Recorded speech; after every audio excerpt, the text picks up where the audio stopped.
For today's cup of coffee, we will not be doing ASMR. Yeah. We will not be doing creepy old great aunt dementia mutterings to herself.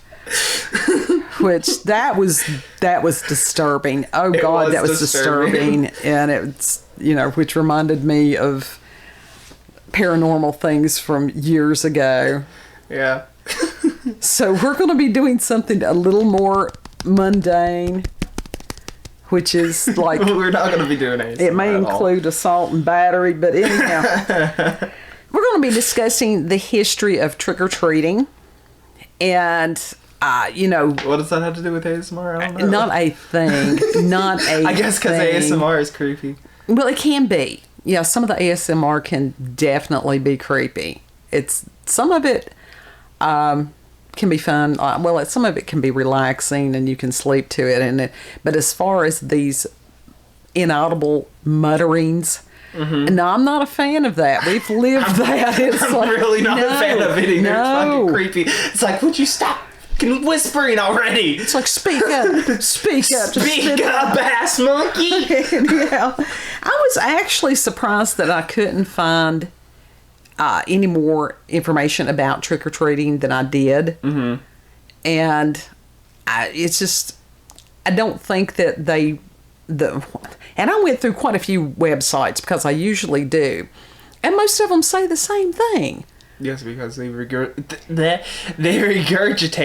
what others say rather than actually doing the research themselves 90% of the time. I think a lot of them, honestly, that they don't even do that. They just copy, paste, and steal other people's stuff. Oh, yeah, a lot of them do. I mean, to find things verbatim, I know that whatever it was topic the other day, that it was like literally verbatim. Yeah.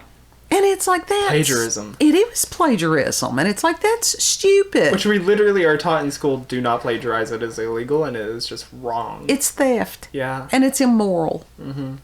So, I don't know. But some of these, I got this from Wiki because it had smatterings of everything was smatterings. You pick up here and there and everywhere. And because it has been a very challenging day. Yeah.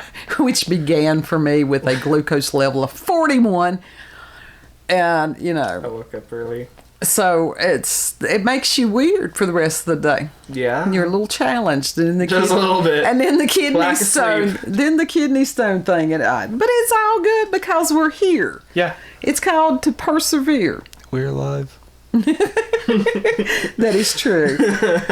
But anyhow, this wiki article, not well written. And honestly, it went on for 8 pages, which I am not going to do. Because there's no point in being redundant. Okay, so how many pages did you round it to? As far as the highlighting, about 2.5.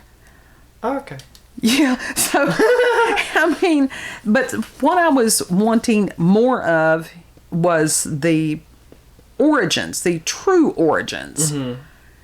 And like I said, this was just smatterings. That's when you also have to deep dive, and watch some videos of people actually doing the history about it. A lot of it, some people are really afraid of the origins because they have been demonized. For what reason?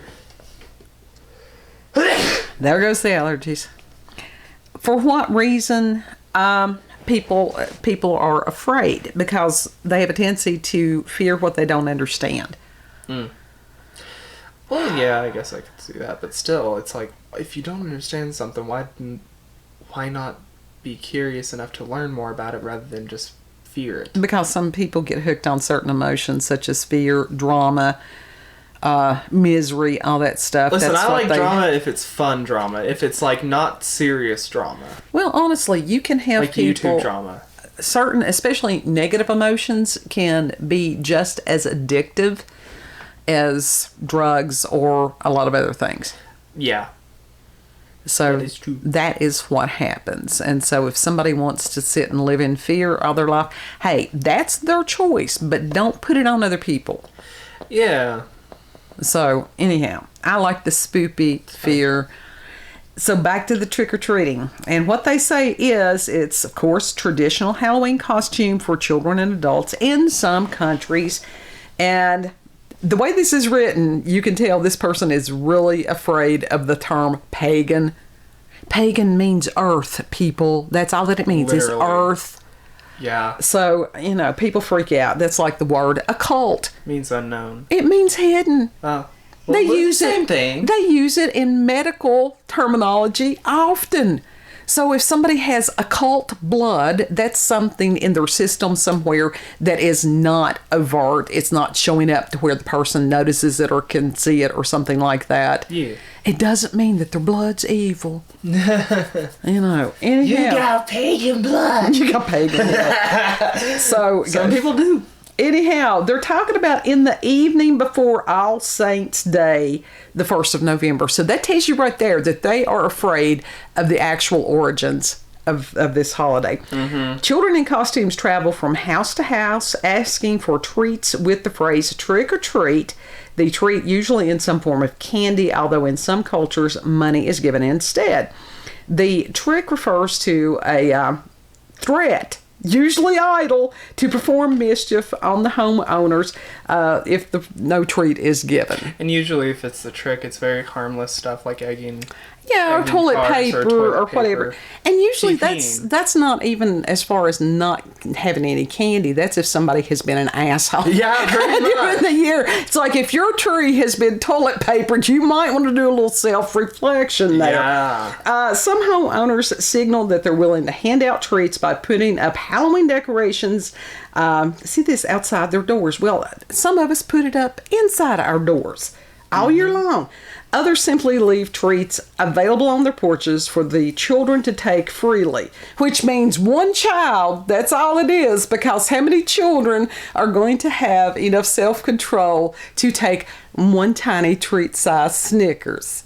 No. They see a bowl of candy unattended. Grab a fistful. They gonna just dump that right in their bag and go on down the road. Yeah. So, anyhow. All right. And houses may leave their porch light on as a universal indicator that they have candy. Yeah. Or that they can't see to step up on their porch when it's dark. Or both. Really. In Scotland and other parts of Britain and Ireland, the tradition of guising. This is pretty cool. Now, this was cool. Going house to house at Halloween and putting on a small performance to be rewarded with food or treats goes back as far as at least the 16th century, as does the tradition of people wearing costumes at Halloween.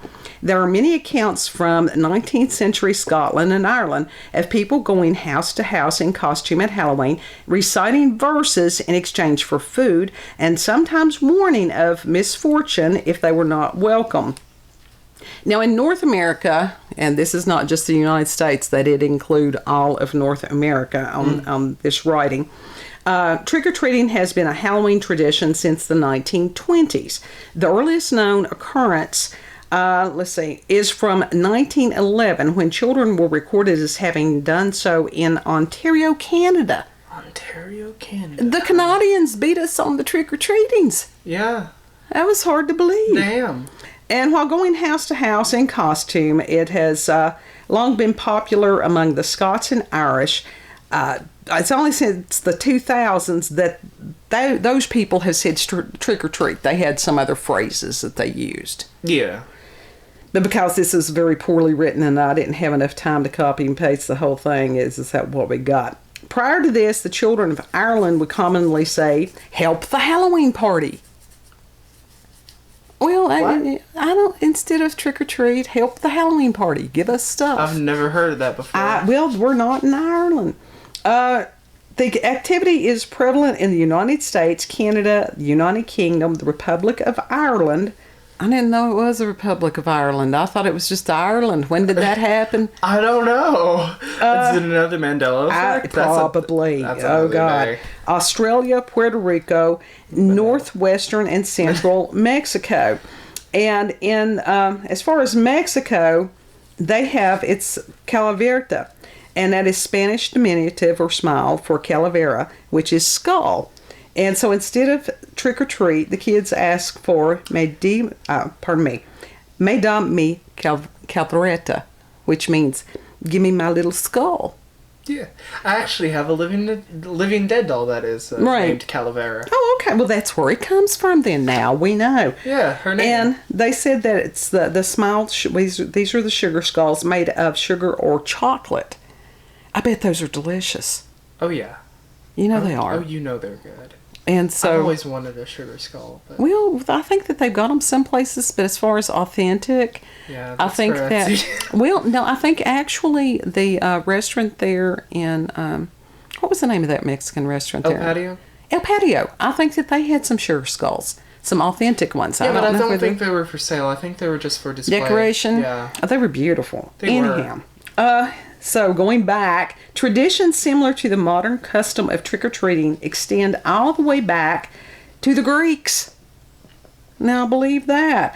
And this was, it was custom on the island of Rhodes for kids to go door to door dressed as swallows, singing a song that demanded the owners of the house to give them food and threatened to cause mischief if the owners of the house refused.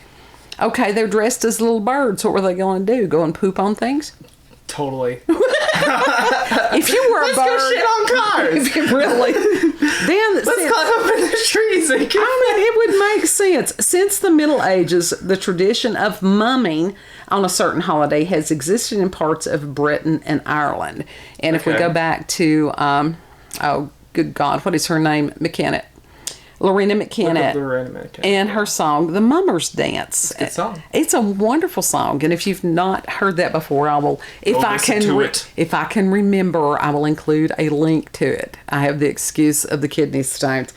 She's been delusional all day. I have been. I have not been myself. All right, the mumming involves going door to door in costume, performing short scenes or parts of plays in exchange for food or drink.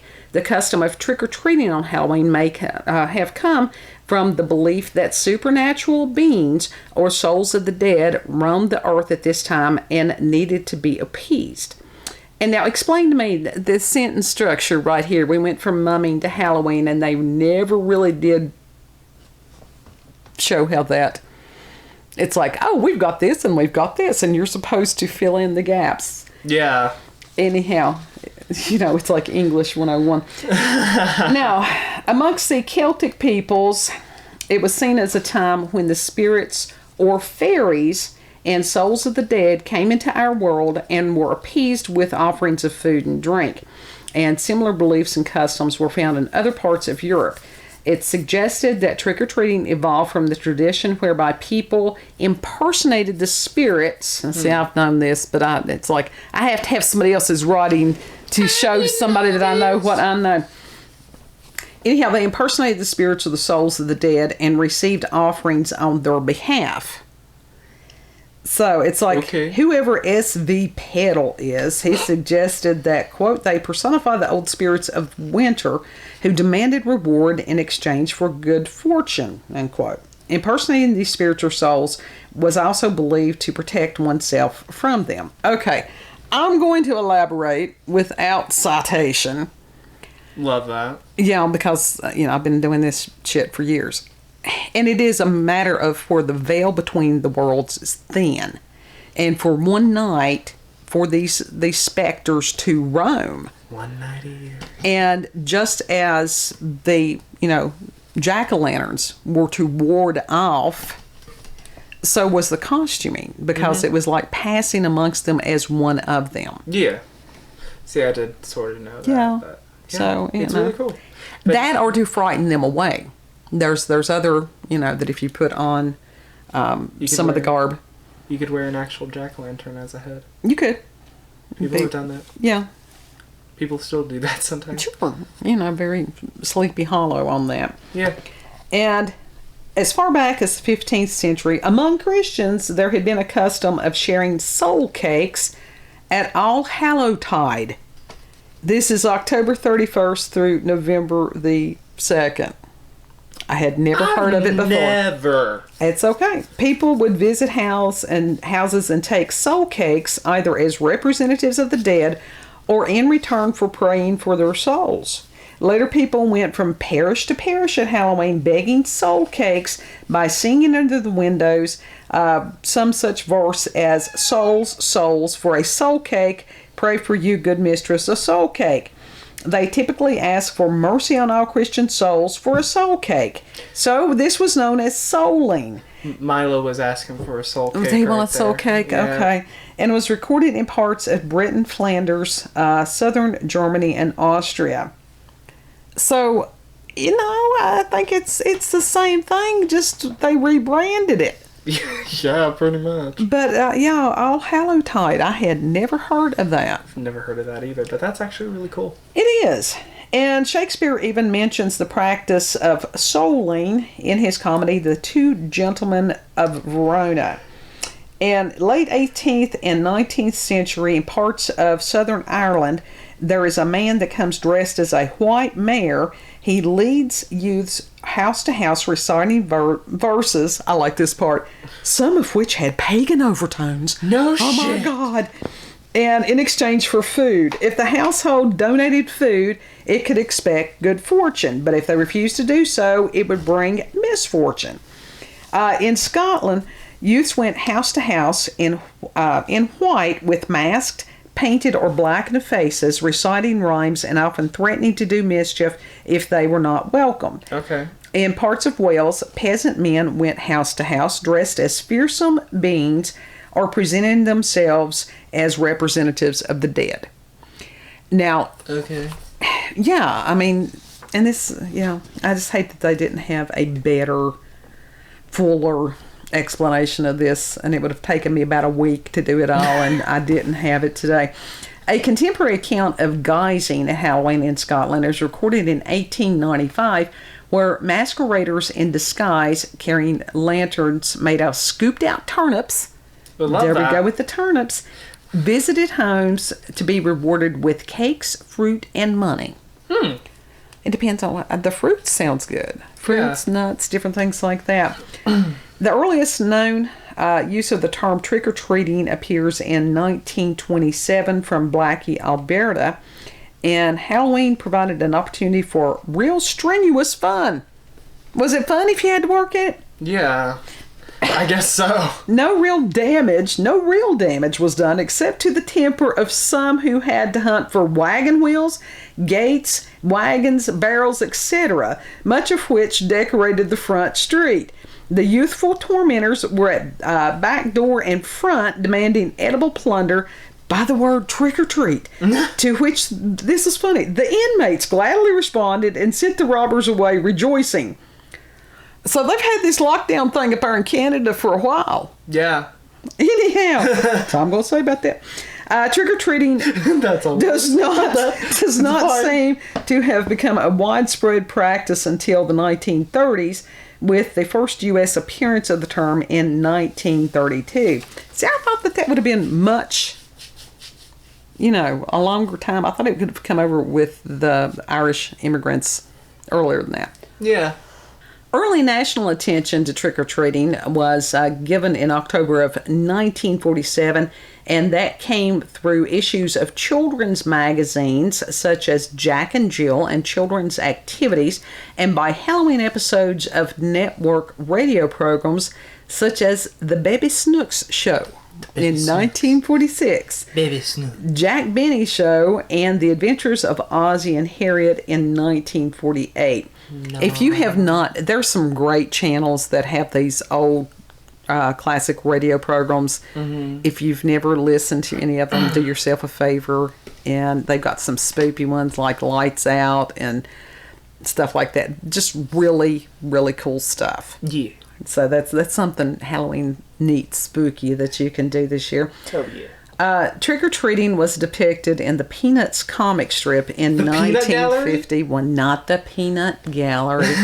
No, as far as Charles Schulz. I loved that man's work. Loved it. Peanuts was good. It was just wholesome. Oh, yeah. Well, he had books that was just different little comic strips. He was that girl that always took the football. That was Lucy. Yeah, she was an asshole. She probably grew up to be in politics. Anyhow, she grew up to be a Karen. But he actually had a lot of theology but then it was very simple. Theology or philosophy? Or both? Actually, theology, I think, was more what it was. I mean, of course, Charlie Brown, God love him, he had to be a forgiving soul, or he would have knifed that bitch years before, He would have shanked her. Seriously. And so the custom had become firmly established in culture by 1952. Now, it's hard for me to believe that trick-or-treating did not become established in our nation until 1952. Yeah, but then again, in 1952, Halloween was still spooky. No, I don't know. That was during Mom's time, so no, everything was Bobby Socks and whatever. Of course, you did have the Blob, and you had those different some of the great movies and stuff like that. Halloween was actually good up until like the 90s. Maybe. Like late 90s. Yeah. And somewhat of the early 2000s. It was fine up there. I don't know. But now it's just... A lot of it became an excuse to wear sleazy costumes. I mean, why? But anyhow, of course, these people, they go out and dress sleazy, and it don't matter. Nobody's going to... If they're going to dress sleazy, they're going to dress sleazy all day long. That's what I was every gonna day. say, And it's not just Halloween. It gives them a reason. And it says, although some popular histories of Halloween have characterized trick-or-treating as an adult invention to rechannel Halloween activities away from mischief night vandalism, there are very few records supporting this. All right, when they used the phrase rechannel, I'm like, Karen wrote this. A Karen wrote this. Now, they had said in Des Moines, Iowa, that there is an area to have record of trick-or-treating being used to deter crime. Now, Des Moines, I don't know what's going on out there, but folks, this is, And it says elsewhere, adults, as reported in newspapers from the mid-1930s to the mid-1950s, typically saw it as a form of extortion, with reactions ranging from bemused indulgence to anger. Extortion? Likewise, as portrayed on radio shows, children would have to explain what trick-or-treating was to puzzled adults and not the other way around. Sometimes even the children protested. It says, for Halloween 1948, members of the Madison Square Boys Club in New York carried a parade banner that read, "American boys don't beg." Oh my God! What the fuck? This is what happens when people, as far as history and fun and now they even have as far as trick-or-treating etiquette. You say you go up to the door and say trick or treat. Well, Thank you. Goodbye. What they're saying on this is, and if they're an asshole, you egg their house. Well, you don't egg it now because you'll get it probably or TP their trees. Well, but you've got to be careful because people have got webcams everywhere and probably get webcams. It's security cameras. Whatever. Anyhow, it'll end up you'll get an assault charge or vandalism charge. Nobody can recognize you with a mask on, especially now. Well, that's true. Oh, there you go. Anyhow, it says the etiquette for that's a thought. That's giving me ideas. Yeah. Trick-or-treating typically begins at dusk, which can vary according to region, on October 31st. And it can range anywhere from about 5:30 p.m. to 9 p.m. So that's just tradition. I don't know that that's exactly etiquette. If you can't see to get up and down, especially here, if you can't see to get up and down somebody's hill or the side of the mountain or whatever, it's time to go home. Yeah, pretty much. It's pretty easy. All right, those participating in handing out candy will usually leave the porch light on to signify that they are participating. It says some homeowners may go as far as asking the trick-or-treaters for a trick before providing them with candy. It's like sing a song, tell a riddle. It did say in some areas that they would expect trick or treat, smell my feet. Give me something good to eat. Yeah, and it's like, that one's okay. I mean, but it's like, whatever. But that's where that came from, was certain areas expecting a poem or a rhyme or something like that from the kids. And it said that Participation has spread through whole neighborhoods. Well, yeah, with children even visiting senior residences and condominiums. I thought that was peculiar. Yeah. But now, and with this mess that's going on in our world today, and I do, because we did have 90-plus-year-old great aunt with the Alzheimer's and stuff, and where people are not being allowed to go and visit, especially people that are sick, shut in the nursing homes and stuff. Mm-hmm. Now, those people usually adore seeing the kids in costumes. Absolutely. And how much is being taken from these people? Well, although I don't know about Myrtle. She would have thought they were actual monsters. Well, she saw things that other people didn't. I don't know. The horse was killed and replaced 15,000 times. Yes, it was. She thought the cats were chickens. Yes, she did. And that the lights were coming down at night and then going back upon the ceiling fan was coming down at her. It was interesting. It was truly interesting. This is interesting. The nonprofit Food Allergy Research and Education says on its website, who knew such a thing existed, in 2014 that it started the practice of teal pumpkins as decorations to indicate that a house is giving out items other than food. Now, I had seen the teal pumpkins before and didn't know the significance. I thought it was about people with peanut allergies. Well, I guess it's any kind of food allergies.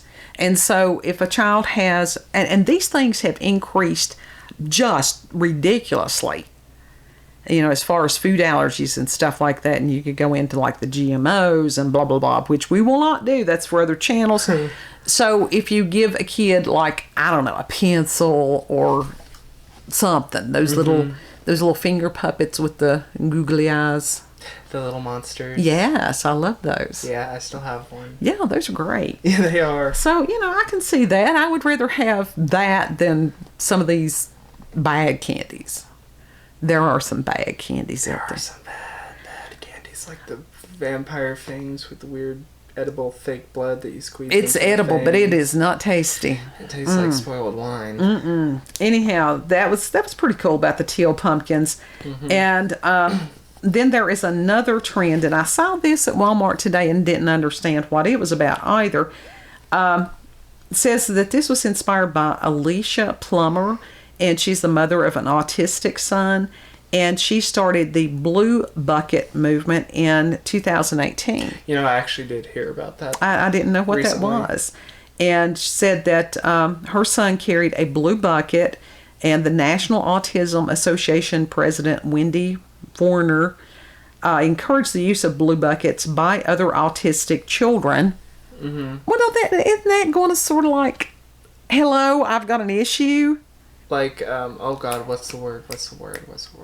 Segregate? No, not segregate. Identify? No. It's another word. It's like... No HIPAA rights? No. I'm playing charades with you. I know you are, but I don't know what that means. Oh my God. It's right there. It's right there. Okay, but anyhow, when you see the kids with the blue buckets, that can indicate ostracized. That's what exactly. To indicate that they might not have the abilities of other children, but they still deserve to be included. That's counterproductive. Yeah. Give them an orange bucket and send them on their way. Right. I mean, it's just, don't make them feel with them. different. Yeah. Because that's going to make it worse. That's like the episode from South Park where they had the baby on the faces because one of the nurses had the baby on the face. It was like a conjoined twin, except on the face. Oh God. And except it was a full-on fetus on the face. And so everybody made it a big deal. People made it a festival. People got these prosthetic headbands, whatever, that had the baby fetus that just made it look like it was attached to their face. And she's like, y'all are making a mockery of me. Yeah. I just ignore it and move on. At some point, I would like to discuss as far as like what they call the sideshow freaks.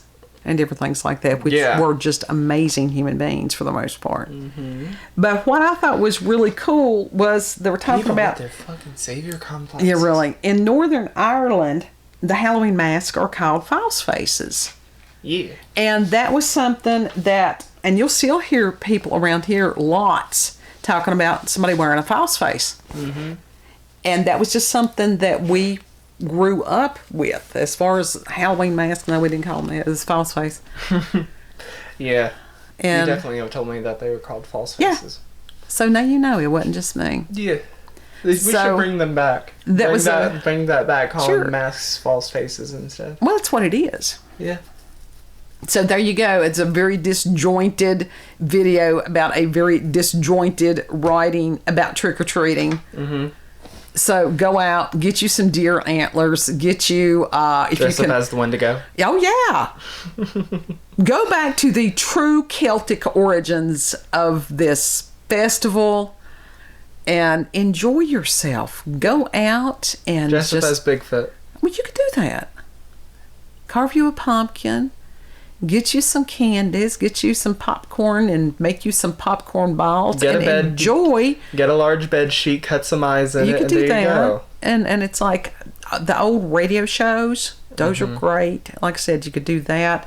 All kinds of fun stuff that you can do with Halloween. Yeah. Nosferatu. You can put on the movie Nosferatu and then have like AC/DC or Pink Floyd or something like that in the background. And him on the bus. Then who was flickering the lights? Flick, flick, flick, flick. Nosferatu. SpongeBob reference for those of you who may not know. The good classic seasons. Yeah, really. The good seasons. So if you've had experiences with paranormal or supernatural encounters with UFOs, aliens, cryptids, people that don't know how to trick or treat properly, if you know that one grumpy person that's going to give the crappy candy and you want to go ahead, hey, there's a lot of people out there. The crappy candy is like the Dollar Tree candy. It's like Vine. It's the bad stuff. There's a lot of people, I don't think they're going to be toilet paper in the trees this time because that's become a, high commodity item. I don't know. I really like those gumball eyeballs. Yeah, so, any of those things, spooky legends, if it's family, regional, country, whatever like that, share those with us. Yeah. If it's just random something that you want to share with us, go ahead and send us an email at cupofcoffeewithscream@gmail.com, and the email address is always in the description box. Yeah. So I don't have to worry about not forgetting that. So anyhow, you all have a wonderful day. And we will see you all on the next cup. Don't buy the cheap candy. Buy the good candy. Bye. Subscribe.